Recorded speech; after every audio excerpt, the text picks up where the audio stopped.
రాహుల్ గాంధీ విజయ్ కోసం రంగంలోకి దిగబోతా ఉన్నాడా?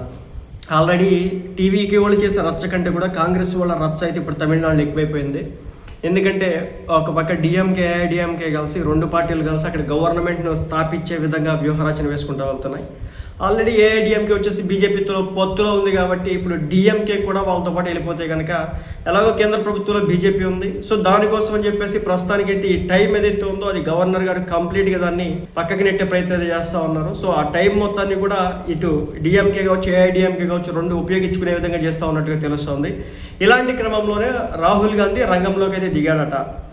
రాహుల్ గాంధీ వచ్చి ఇప్పుడు విజయ్కి మద్దతుగా నిలబడి ఈయన కూడా రోడ్లు ఎక్కేసి తీవ్రమైన స్థాయిలో తన గొంతుని తన గళాన్ని గట్టిగా వినిపించే ప్రయత్నం చేస్తాడంటే అంటున్నారు వాళ్ళ వైపు నుంచి. ఎక్కడైనా టీవీకే పార్టీకి సంబంధించినటువంటి ఎమ్మెల్యేలు కావచ్చు, నాయకులు కావచ్చు, కేడర్ కావచ్చు, వాళ్ళంతా కూడా రాష్ట్రంలో ఏదైనా చేస్తున్నారంటే పెద్దగా అనుకున్నంత స్థాయిలో ఏం కాదు. కానీ కాంగ్రెస్ వాళ్ళ రచ్చ తమిళనాడులో ఎక్కువైందనమాట. వాళ్ళకు వచ్చిన సీట్లే 5, కానీ వీళ్ళు చేసే రచ్చ విజయ్ పార్టీ కంటే ఎక్కువ, 108 స్థానాల కంటే ఎక్కువ చేయడం అయితే జరుగుతూ ఉంది. సో ఈ రాజకీయం చాలా డిఫరెంట్ అనమాట.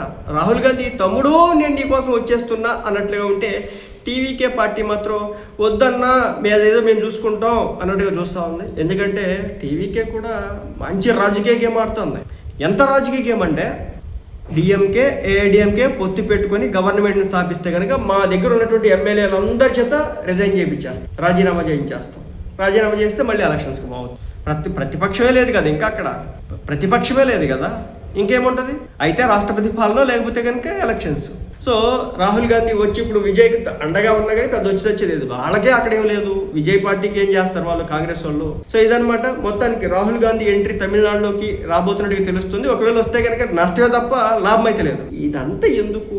ఏఐడిఎంకేతో పొత్తు పెట్టుకుని ఆ విజయ్ వెళ్ళిపోయి ఉంటే 5 సంవత్సరాల పాటు రాష్ట్రం సుభిక్షంగా ఉండేది. ఒక్క చిన్న తప్పు విజయ్ యొక్క రాజకీయ జీవితాన్ని కంప్లీట్గా డిస్ట్రాయ్ చేస్తున్నట్టుగా తెలుస్తుంది.